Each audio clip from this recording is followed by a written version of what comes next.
젊었을 때 그토록 넓었던 인맥이 지금은 손가락으로 꼽을 만큼만 남아있는 듯 합니다. 한때는 수십 명과 연락을 주고받고 모임에 가면 얼굴도 기억나지 않는 사람들과도 반갑게 인사를 나누던 시절이 있었지만 이제는 정말 가까운 몇 명의 친구들과만 연락하며 지내고 있지는 않나 싶습니다. 사실 이것은 아주 자연스러운 현상입니다. 나이가 들면서 친구의 숫자가 줄어드는 것은 대부분의 사람들이 경험하는 공통된 일입니다. 하지만 그 이유가 무엇인지, 또 이런 상황에서 어떤 친구들을 붙잡아야 하는지에 대해서는 깊이 생각해보지 않은 분들이 많을 것입니다. 오늘은 나이가 들면서 친구가 사라지는 두 가지 중요한 이유와 우리 인생의 끝까지 함께 가야 할 진정한 친구는 누구인지 이야기해보고자 합니다. 이 이야기가 여러분의 인간관계를 돌아보는 계기가 되길 바랍니다. 첫 번째 이유, 너무 달라진 서로의 환경. 우리가 학창시절에 친구를 쉽게 사귀었던 이유는 무엇일까요? 그것은 바로 공통점이 많았기 때문입니다. 같은 학교, 같은 교실, 같은 동네에서 비슷한 고민을 안고 살아가는 또래였기에 쉽게 공감대를 형성할 수 있었습니다. 하지만 세월이 흐르면서 이런 공통점은 점점 사라지게 됩니다. 어릴 적 한 동네 골목에서 공을 차거나 고무줄 놀이를 하며 자랐던 친구들도 40을 넘어가면서부터 삶의 모습이 현저하게 달라집니다.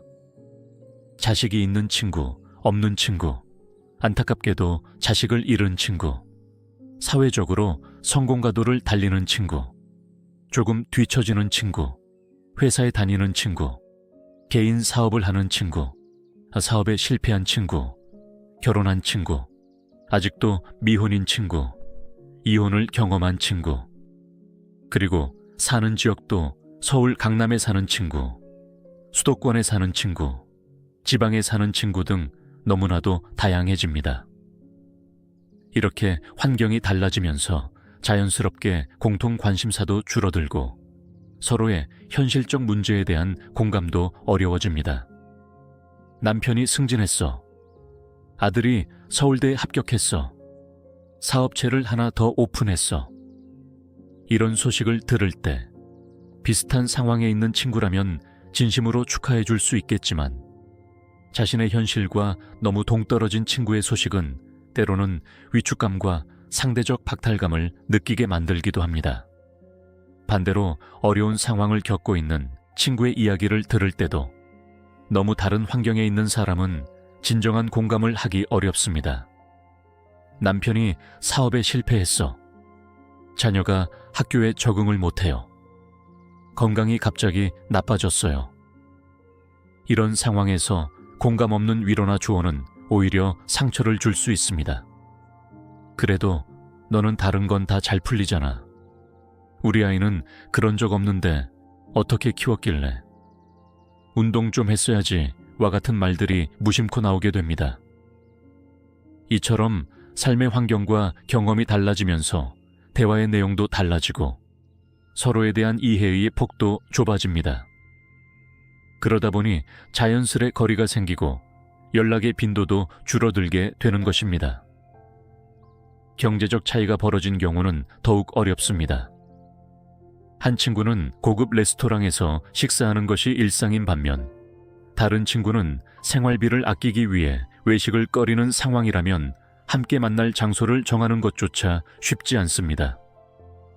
한쪽은 이 정도는 괜찮지 않을까라고 생각하지만 다른 쪽은 부담스럽게 느끼는 일이 반복되면 자연스럽게 만남도 줄어들게 됩니다.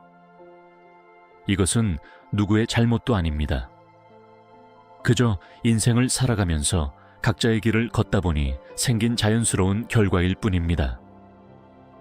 친구들 사이에 이러한 재정비 과정은 인생의 고비마다 일어나는 자연스러운 현상이라고 볼 수 있습니다. 하지만 이런 자연스러운 과정을 받아들이지 못하고 그저 오래된 친구라는 이유만으로 만나도 재미없고 기운이 빠지고 마음이 다치는데도 관계를 유지하는 것은 오히려 인생의 순리에 반하는 행동일 수 있습니다. 억지로 유지하려고 애쓰기보다는 순리에 맡기는 것도 인생을 사는 지혜입니다. 두 번째 이유, 인생이 무한하지 않다는 깨달음. 나이가 들면서 친구가 줄어드는 또 다른 중요한 이유는 심리학에서 말하는 사회 정서적 선택 이론으로 설명할 수 있습니다. 이 이론에 따르면 사람들은 나이가 들수록 자신의 삶이 유한하다는 것을 점점 더 강하게 인식하게 되고, 그 결과 시간의 가치를 더 소중하게 여기게 된다고 합니다. 젊었을 때는 시간이 무한하게 주어진 것처럼 느껴졌습니다. 앞으로 50년, 60년이라는 긴 시간이 남아있다고 생각했기에 다양한 사람들을 만나고 넓은 인맥을 형성하는 데 시간과 에너지를 투자하는 것이 당연하게 여겨졌습니다. 새로운 사람을 만나는 것은 미래의 기회와 가능성을 확장하는 일이었으니까요. 하지만 중년을 지나고 노년으로 접어들면서 우리는 시간의 유한함을 피부로 느끼게 됩니다. 부모님의 노화와 죽음을 경험하고 주변 지인들의 건강 문제나 갑작스러운 별세 소식을 듣게 되면서 내 시간도 무한하지 않다는 사실을 직면하게 됩니다. 그렇게 되면 시간의 가치는 더욱 소중해집니다. 그리고 이제는 그 소중한 시간을 어디에, 누구와 함께 보낼 것인가에 대한 선택이 더욱 신중해집니다. 이전처럼 다양한 인맥을 넓히는 데 시간을 쓰기보다는 이미 정서적 유대감이 형성된 소수에 가까운 사람들과 더 깊은 관계를 유지하는 데 집중하게 됩니다. 새로운 사람을 만나는 것은 불확실성을 내포합니다.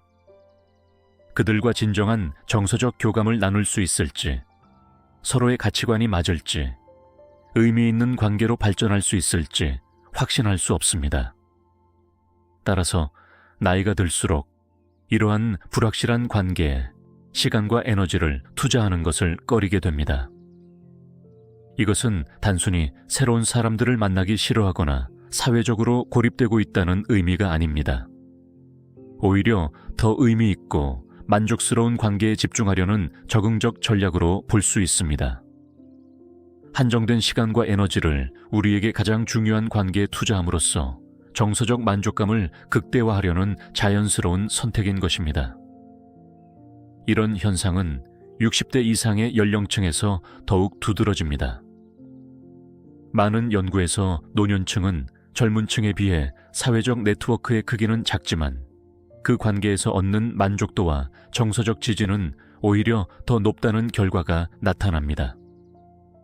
소수의 깊은 관계가 다수의 피상적인 관계보다 노년기의 행복과 심리적 웰빙에 더 중요한 역할을 한다는 것입니다. 그래서 우리는 나이가 들수록 정말 내가 시간을 함께 보내고 싶은 사람은 누구인가? 라는 질문을 무의식적으로 던지게 됩니다. 그리고 그 대답에 포함되지 않는 관계들은 자연스럽게 멀어지게 되는 것입니다. 이렇게 친구들이 하나둘 줄어드는 와중에도 우리가 꼭 붙잡아야 할 소중한 친구들이 있습니다. 남은 인생 동안 우리 곁에 머물게 해야 할 진짜 친구들은 어떤 사람들일까요? 첫 번째는 마음이 따뜻한 친구입니다. 우리 주변에는 만나면 항상 기분이 좋아지는 사람들이 있습니다. 그들은 특별한 말을 하지 않아도 그저 함께 있는 것만으로도 마음이 따뜻해지는 에너지를 가지고 있습니다. 이런 친구는 삶의 고비마다 우리에게 위안과 용기를 주는 소중한 존재입니다. 두 번째는 새로운 것을 배우는 것에 열심인 친구입니다. 나이가 들어도 계속해서 배우고 성장하는 사람들은 주변에 활력을 불어넣습니다. 새로운 취미를 발견하고 새로운 기술을 배우고 새로운 생각에 열린 태도를 가진 이런 친구들은 우리도 함께 성장하게 만듭니다.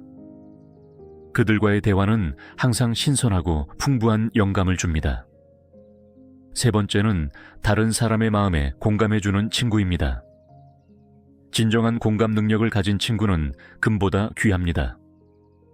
그들은 우리의 기쁨에는 함께 기뻐하고 슬픔에는 함께 아파하며 우리의 감정을 있는 그대로 인정해 줍니다. 판단하거나 해결책을 서둘러 제시하기보다는 먼저 이해하려고 노력하는 이런 친구들은 우리의 정서적 안정에 큰 도움이 됩니다. 네 번째는 한결같이 상대방을 존중해주는 친구입니다. 서로의 차이를 인정하고 존중하는 친구는 오래도록 관계를 유지할 수 있는 기반을 갖추고 있습니다. 그들은 우리의 선택이나 의견이 자신과 다르더라도 존중해주며 우리의 경계를 침범하지 않습니다. 이런 상호 존중은 건강한 친구 관계의 핵심입니다. 다섯 번째는 상대의 말을 끝까지 경청하고 소통할 줄 아는 친구입니다. 듣기보다 말하기를 좋아하는 사람들 사이에서 진정으로 경청할 줄 아는 친구는 보물과 같습니다. 그들은 우리의 말을 중간에 끊지 않고 끝까지 들어주며 자신의 생각을 일방적으로 강요하지 않습니다. 이런 친구와의 대화는 항상 서로에게 배움과 성장의 기회가 됩니다. 여섯 번째는 절제할 줄 아는 친구입니다. 자기 조절 능력이 있는 친구는 관계의 균형을 유지하는 데 큰 도움이 됩니다. 그들은 자신의 감정이나 의견을 적절하게 표현할 줄 알며 상황에 맞게 행동할 수 있습니다. 특히 갈등 상황에서 감정적으로 폭발하지 않고 침착하게 대화할 수 있는 친구는 오래도록 함께할 수 있는 좋은 파트너입니다. 일곱 번째는 충고나 가르치려 들지 않고 선을 지키는 친구입니다. 나이가 들수록 경험과 지혜가 쌓이기 마련이지만 그것을 근거로 상대방에게 지나친 충고나 교훈을 주려는 것은 관계를 멀어지게 만듭니다. 요청받지 않은 충고는 사실상 비판으로 들리기 쉽습니다. 상대방이 원할 때만 조언을 제공하고 그렇지 않을 때는 그저 함께 있어주는 친구가 진정한 친구입니다. 여덟 번째는 겉과 속이 다르지 않고 일관성이 있는 친구입니다. 신뢰는 친구 관계의 기반입니다. 말과 행동이 일치하고 상황에 따라 태도가 크게 변하지 않는 일관성 있는 친구는 믿음과 안정감을 줍니다. 이런 친구와는 깊은 신뢰 관계를 형성할 수 있으며 어떤 상황에서도 서로에게 의지할 수 있습니다. 아홉 번째는 남의 험담을 하지 않고 칭찬을 잘하는 친구입니다. 다른 사람의 뒷담화를 즐기는 친구와 함께하면 그 친구가 우리에 대해서도 같은 방식으로 이야기할지 모른다는 불안감이 생길 수 있습니다. 반면 남의 험담보다는 장점을 발견하고 칭찬하는 데 더 관심이 있는 친구는 주변에 긍정적인 에너지를 퍼뜨립니다. 이런 친구와 함께하면 자연스럽게 우리도 더 긍정적인 사람이 됩니다. 열 번째는 자식 자랑하지 않는 친구입니다. 나이가 들면서 자녀에 대한 자랑이 대화의 주제가 되곤 합니다. 하지만 과도한 자녀 자랑은 듣는 이에게 부담과 비교의식을 느끼게 할 수 있습니다. 자녀의 성취를 적절히 나누되 그것이 대화의 중심이 되지 않도록 균형을 유지하는 친구는 편안한 관계를 만들어갑니다. 이런 특성을 가진 친구들, 마음속으로 한번 떠올려 보면 몇몇이 생각납니다. 바로 그 친구들이 우리 인생의 끝까지 함께 가야 할 귀한 사람들입니다. 그런데 여기서 한 가지 중요한 질문을 던져봐야 합니다. 만약 그 친구들에게 같은 질문을 했을 때 과연 우리의 얼굴이 떠오를까요? 우리도 그 친구에게 그런 사람이 되어야 진정한 상호관계가 형성됩니다. 진정한 우정은 일방적인 것이 아니라 서로가 서로에게 좋은 친구가 되어줄 때 완성되는 것입니다. 사실 나이가 들면서 친구들이 하나둘씩 사라져가는 것은 자연스러운 인생의 순리입니다. 하지만 소중한 진짜 친구까지 놓아버리는 것은 큰 손실이 될 수 있습니다. 그렇다면 어떻게 하면 남은 소중한 친구들과의 관계를 잘 유지할 수 있을까요? 친구 관계 유지의 기본은 연결을 끊지 않는 것입니다. 요즘은 문자 메시지, 카카오톡, 이메일 등 다양한 방법으로 쉽게 연락할 수 있습니다. 특별한 일이 없어도 간단한 안부 인사나 일상의 소소한 이야기를 나누는 것만으로도 관계는 유지됩니다. 잘 지내니? 요즘 어떻게 지내? 지난번 이야기했던 일은 잘 해결됐어. 와 같은 간단한 메시지가 큰 힘이 될 수 있습니다. 많은 사람들이 친구로부터 연락이 오기만을 기다립니다. 지난번에 내가 연락했으니 이번에는 저쪽에서 해야지 라는 생각으로 서로 기다리다 보면 결국 관계는 소원해집니다. 이런 계산적인 태도보다는 생각날 때 바로 연락하는 여유로운 마음가짐이 중요합니다. 연락의 빈도보다 진정성이 더 중요합니다. 아무리 기술이 발달해도 직접 얼굴을 마주하고 나누는 대화와 경험의 가치는 대체할 수 없습니다. 정기적으로 만남의 시간을 갖고 함께 식사하거나 산책하거나 취미 활동을 공유하는 것은 관계를 더욱 깊게 만듭니다. 특히 나이가 들수록 이런 직접적인 만남은 더욱 소중해집니다. 친구의 삶에 진심으로 관심을 갖는 것은 관계 유지의 핵심입니다.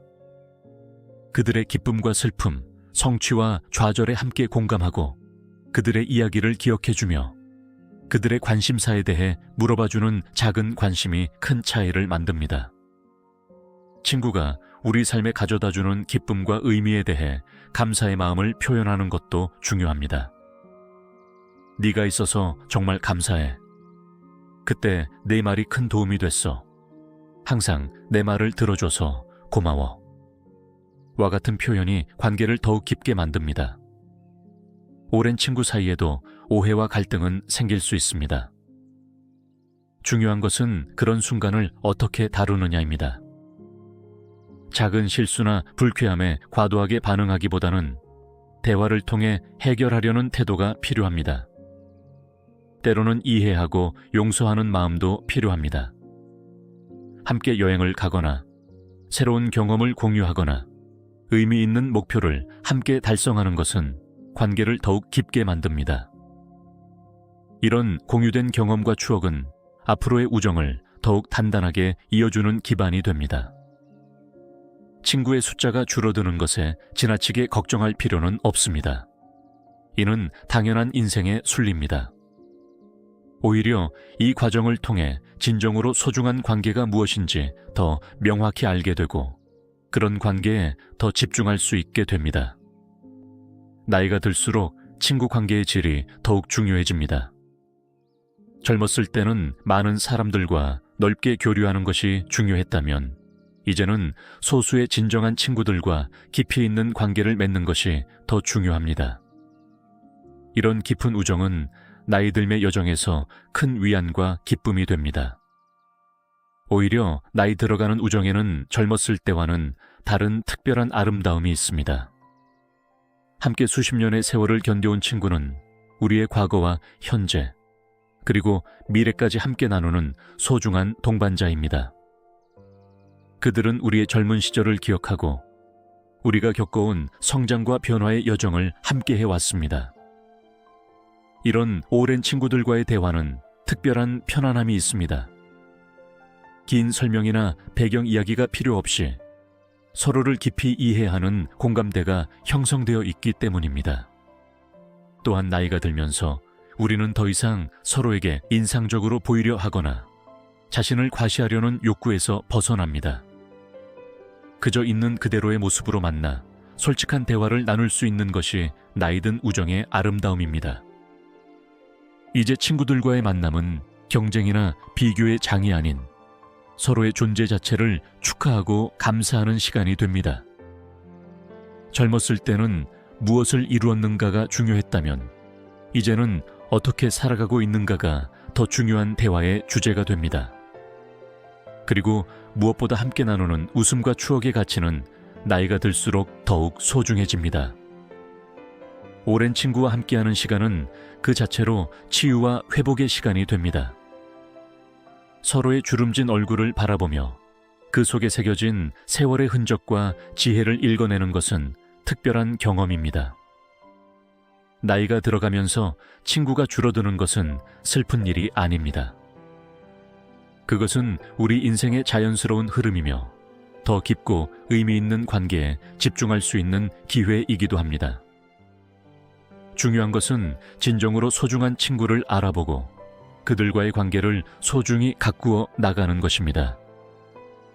가을 단풍이 모두 떨어져도 늘 푸른 소나무는 남아있듯이 세월이 흘러도 변함없이 우리 곁에 남아있는 진정한 친구들이 있습니다. 나이 들어가면서 친구가 사라지는 이유를 알고 나면 이제는 그것을 자연스럽게 받아들이고 남은 소중한 인연에 더 깊은 애정과 관심을 쏟을 수 있게 됩니다.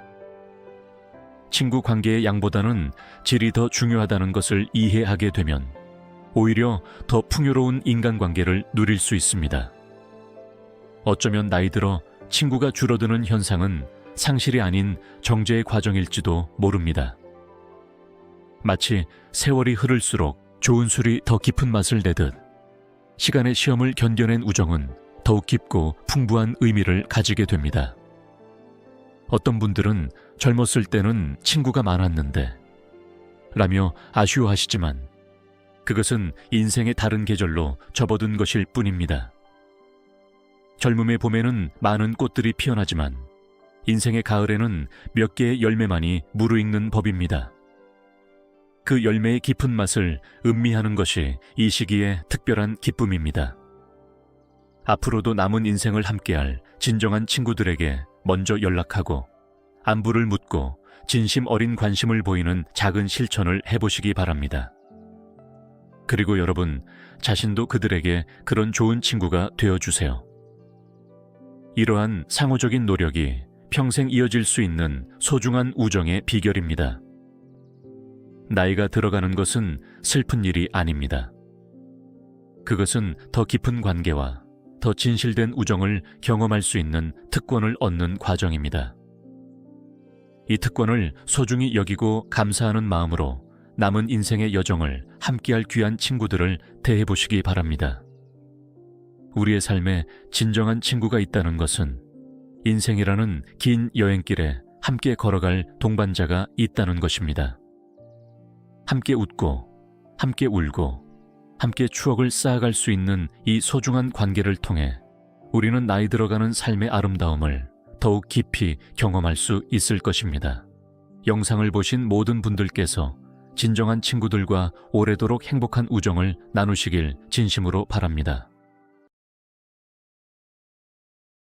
세상을 살아가면서 우리는 많은 사람들과 대화를 나누며 살아갑니다. 그러나 말을 잘못해서 곤란한 상황에 처하거나 인간관계가 악화되는 경우를 흔히 겪습니다. 말 실수는 누구나 할 수 있는 일이지만 이를 반복한다면 습관으로 굳어져 더 큰 문제를 일으킬 수 있습니다. 입으로 망한다는 속담처럼 우리의 말은 때로 우리를 성공으로 이끌기도 하지만 반대로 큰 낭패를 불러오기도 합니다. 우리의 말 한마디가 누군가에게 상처를 주거나 의도치 않게 상황을 악화시키는 경우도 있습니다. 이런 경험은 특히 가까운 관계에서 더 자주 일어납니다. 믿음이 쌓였다고 느껴져 속마음을 드러냈던 말이 오히려 상대를 상처 입히고 나아가 관계를 끝내는 계기가 되기도 합니다. 아무리 친밀하더라도 드러내면 후회하게 되는 몇 가지 행동이 있다는 점을 우리는 기억해야 합니다. 오늘은 바로 이런 상황을 방지하기 위해 가까운 사람에게도 절대 하지 말아야 할 5가지 행동과 인간관계를 원활히 유지하기 위한 3가지 핵심 원칙을 자세히 이야기해보려 합니다. 첫 번째로 절대 하지 말아야 할 행동은 바로 돈 자랑입니다. 많은 사람들이 자신이 이룬 성과나 재정적 성공을 이야기하며 자랑하는 것을 즐기지만 이는 종종 예상치 못한 부정적인 결과를 초래합니다. 이번에 큰 보너스를 받았어요 라거나 얼마나 많은 돈을 벌었는지 알아요 라는 말은 듣는 사람의 마음에 질투심을 심어줄 가능성이 높습니다. 이는 단지 질투로 끝나는 것이 아니라 때로는 사람들로 하여금 금전적 부탁을 하게 하거나 심지어 위험한 상황을 초래할 수도 있습니다. 자랑의 문제는 단순히 타인에게서 부정적인 반응을 불러오는 것에서 그치지 않습니다. 돈 자랑은 주변 사람들에게 여유가 있는 사람이라는 인식을 심어주어 금전적인 기대를 만들게 합니다. 이 기대는 경조사나 생일 혹은 어려운 상황에서 사람들의 요구로 이어지기도 합니다. 사람들은 종종 너 돈 많다며 이 정도는 해줄 수 있는 거 아니야 라는 기대와 요구를 하게 되고 이는 관계의 긴장감을 초래합니다. 돈 자랑은 부러움을 유발하는 것을 넘어 상대방의 상대적 박탈감까지도 불러올 수 있습니다. 특히 경제적으로 어려운 상황에 있는 사람들은 당신의 자랑을 들으며 마음이 상할 수 있습니다. 이는 단순한 부러움이 아니라 상대방에게 스스로를 비하하거나 나아가 관계를 끊고 싶게 만드는 요인이 됩니다. 이런 부작용을 줄이기 위해 현명한 사람들은 돈과 관련된 이야기를 조심스럽게 다룹니다. 자신이 큰 성과를 냈더라도 굳이 주변 사람들에게 알리지 않고 조용히 기쁨을 나누는 것이 중요합니다. 돈 자랑이 타인의 반응을 예상치 못하게 만들 수 있다는 점을 이해하고 우리의 말이 누군가에게 상처를 줄 가능성을 늘 염두에 둬야 합니다.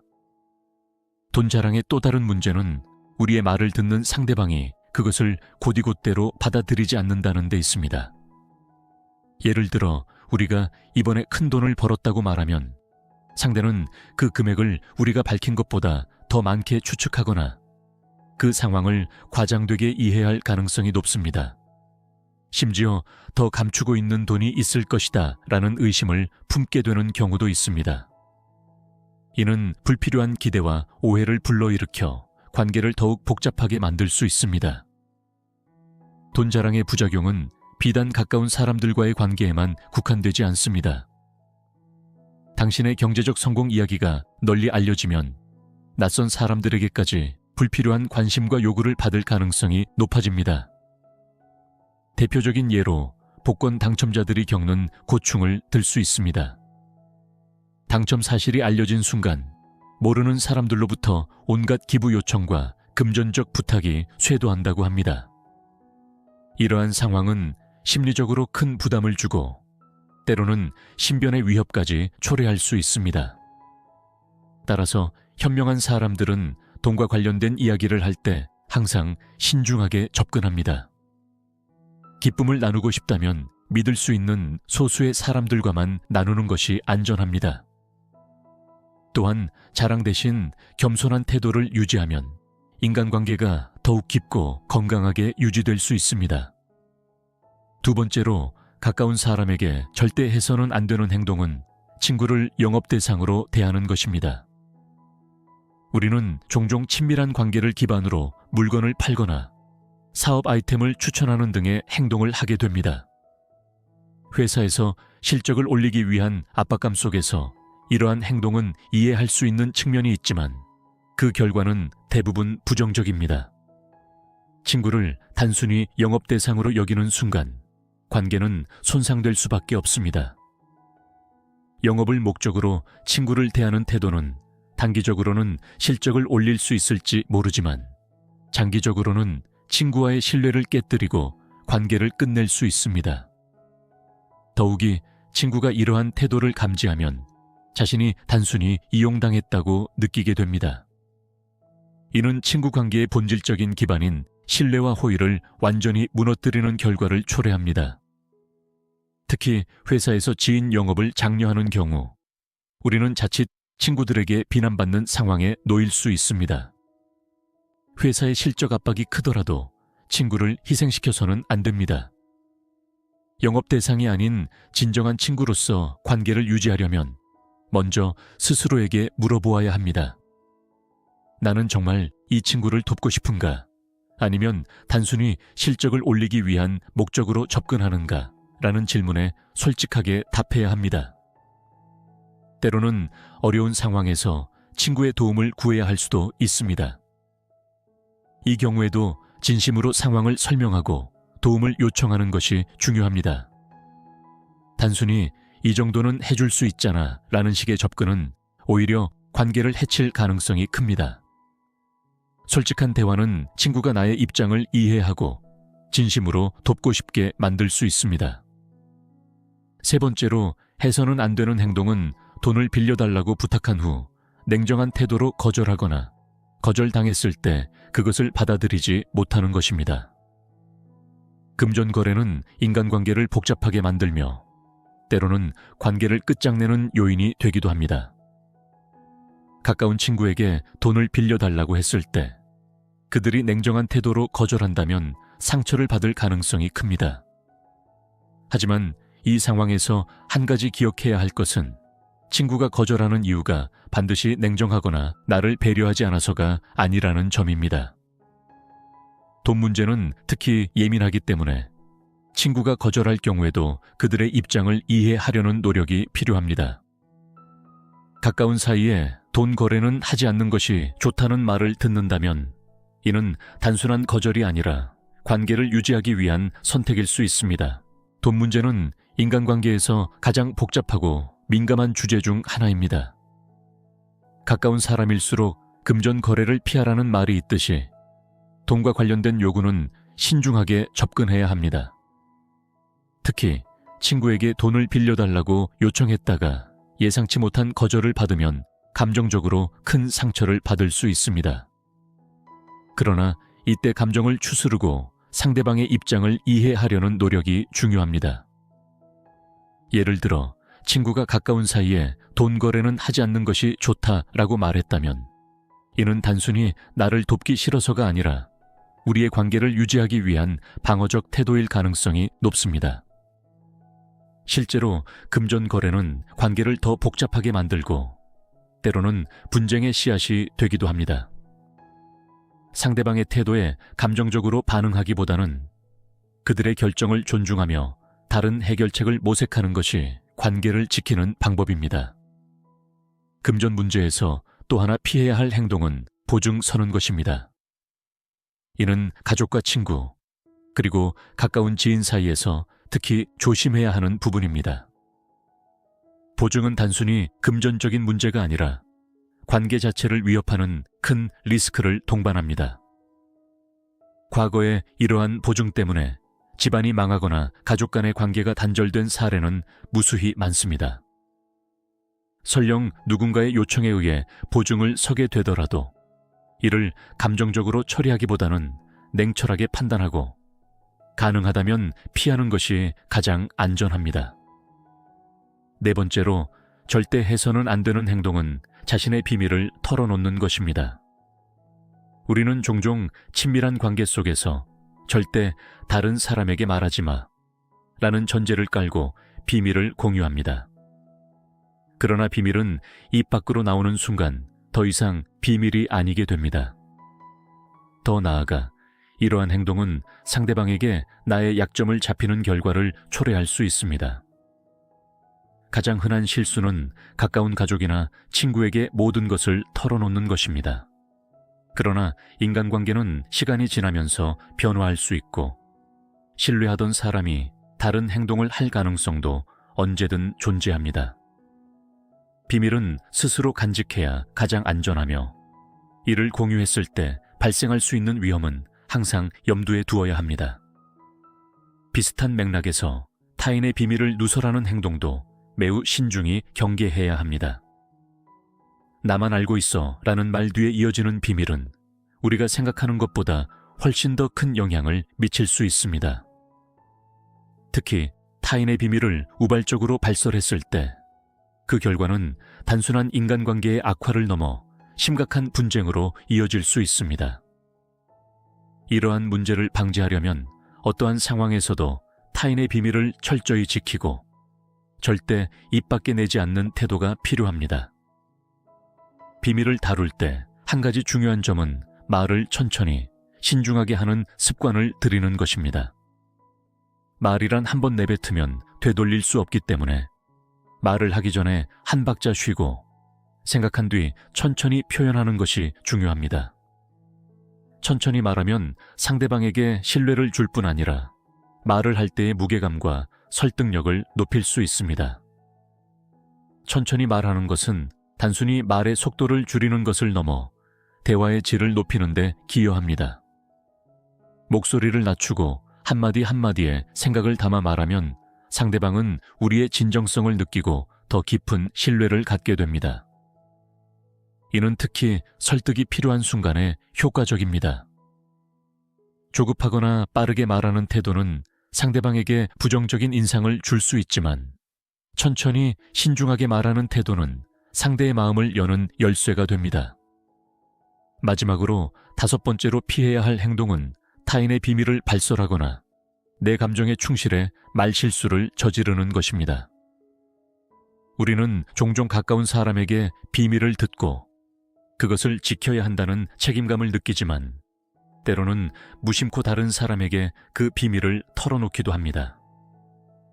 이런 행동은 그 즉시 상대방의 신뢰를 무너뜨리며 인간관계에 돌이킬 수 없는 손상을 초래할 수 있습니다.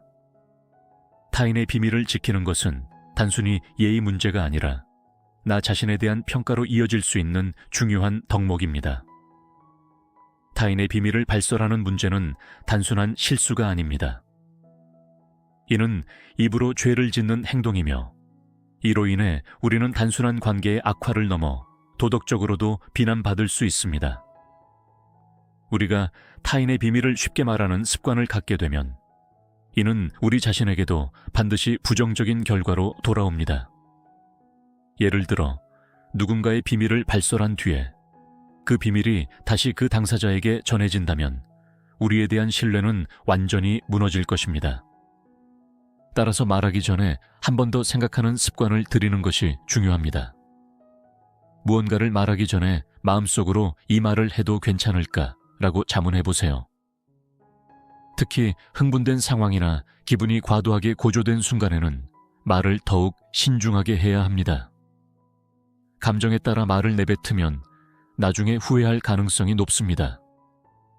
우리가 왜 그런 말을 했을까 하고 후회했던 순간들을 떠올려 보세요. 이런 경험은 대부분 충동적이거나 감정적인 상태에서 발생합니다. 말의 속도를 늦추는 것은 이러한 문제를 방지하는 효과적인 방법 중 하나입니다. 말을 천천히 하면 목소리가 낮아지고 정중해지는 효과가 있습니다. 이는 단순히 예의 바른 태도를 보여주는 것이 아니라 상대방에게 우리의 진정성과 신뢰를 전달하는 방법이기도 합니다. 또한 천천히 말하면 상대방이 우리의 말을 더 명확히 이해할 수 있고 설득력이 높아집니다. 우리가 말을 천천히 하고 신중하게 한다면 이는 단순히 대화 기술을 넘어 인간관계에서의 품격을 높이는 데 큰 역할을 합니다. 실제로 중요한 직책에 있는 사람들이나 성공한 사람들은 대부분 말의 속도가 느리며 신중하게 단어를 선택합니다. 이러한 태도는 그들이 가진 신뢰와 존중을 유지하는 비결 중 하나입니다. 좋은 인간관계를 유지하기 위해 필요한 3가지 원칙은 간단하지만 매우 효과적입니다. 첫째, 상대방의 말을 경청하는 것입니다. 우리는 종종 상대의 말을 듣는 척하면서 그들의 이야기를 온전히 이해하기보다 다음에 내가 무슨 말을 해야 할지를 생각합니다. 진정한 경청은 단순히 듣는 것이 아니라 상대방의 감정과 의도를 이해하려는 태도에서 시작됩니다. 둘째, 격려하는 것입니다. 칭찬과 격려는 비슷해 보이지만 본질적으로 다릅니다. 칭찬은 상대방의 특정 행동이나 성과에 대해 평가하는 반면 격려는 그들의 감정을 위로하고 앞으로 나아갈 힘을 주는 것입니다. 예를 들어 누군가 실수를 했을 때 괜찮아, 다음엔 더 잘할 수 있어 라는 격려는 상대방에게 큰 힘이 됩니다. 셋째, 겸손한 태도를 유지하는 것입니다. 겸손은 단순히 나를 낮추는 것이 아니라 상대방을 존중하고 그들의 가치를 인정하는 태도입니다. 겸손한 사람은 자연스럽게 품격 있는 인상을 남기며 타인으로부터 존경을 받습니다. 품격이라는 단어의 한자적 의미를 살펴보면 입구자가 3번 겹쳐져 만들어졌습니다. 이는 말이야말로 사람의 품격을 결정짓는 중요한 요소라는 점을 상징합니다. 또한 군자라는 단어 역시 입을 다스리는 사람이 진정한 군자라는 뜻을 내포하고 있습니다. 우리의 말이 단순히 의사소통의 수단을 넘어 인간관계와 사회적 신뢰의 근간을 형성한다는 점을 잊지 말아야 합니다. 결론적으로 우리가 인간관계에서 겪는 대부분의 문제는 말에서 시작됩니다. 말은 상대방에게 상처를 줄 수도 반대로 깊은 신뢰를 쌓을 수도 있습니다. 오늘 다룬 5가지 피해야 할 행동과 3가지 원칙을 실천한다면 인간관계를 더욱 건강하고 행복하게 유지할 수 있을 것입니다.